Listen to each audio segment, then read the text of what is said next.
In de lente van 2020 applaudisseerde België elke avond om 8 uur voor de helden van de zorg.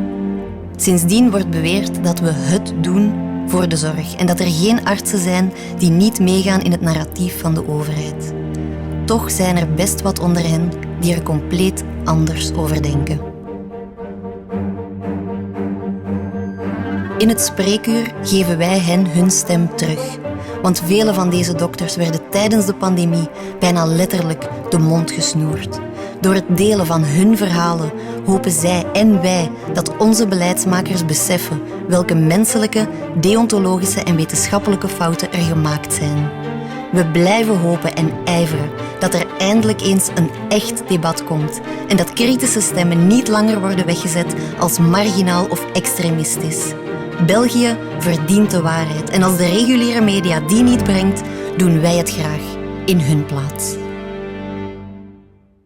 Bienvenue pour un nouvel épisode de Het Spreekuur avec Dr Laurence Keizer.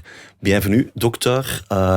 Pour commencer, est-ce que vous pouvez vous présenter? C'est plus facile pour les gens qui nous écoutent ou regardent. Bien sûr. Voilà, alors je m'appelle Laurence Keizer, je suis gynécologue, c'est-à-dire que je consulte en cabinet privé, mais j'opère et j'accouche mes patientes à l'hôpital public. Je suis gynécologue depuis 25 ans maintenant et je vis en Wallonie et j'exerce en Wallonie. Wow, super.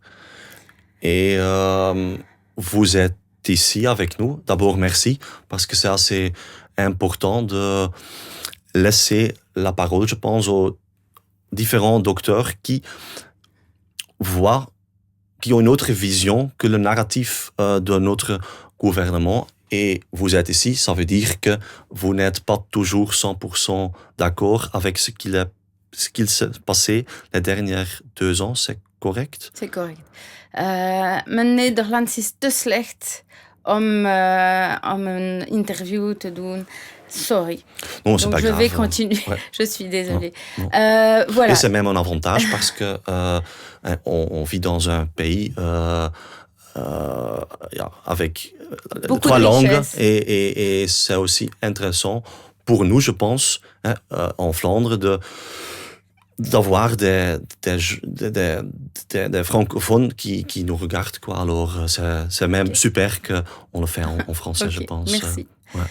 Alors, moi, je dois dire que pendant la première année, j'ai cru au narratif. Ouais. Mais, donc j'avais peur de la Covid, Ok. mais j'ai remarqué qu'il y avait des choses qui n'allaient pas et qui ne correspondaient pas à la réalité. Ouais. Très vite, mon père est tombé malade. Ouais. Mon père, il a maintenant 89 ans. Donc, il y a 2 ans, il avait 87 ans. Il était pile dans le groupe à risque et aussi dans les gens qu'on ne prenait pas en charge à l'hôpital. Peut-être qu'on l'aurait pris parce que c'était le père d'un médecin, mais j'avais très très peur de ne plus pouvoir le voir et de ne pas savoir ce qu'on faisait avec lui. Et donc, quand il est tombé malade, j'ai cherché à le soigner par moi-même. Et ça a très très bien fonctionné, juste avec un antibiotique qu'on appelle l'azithromycine.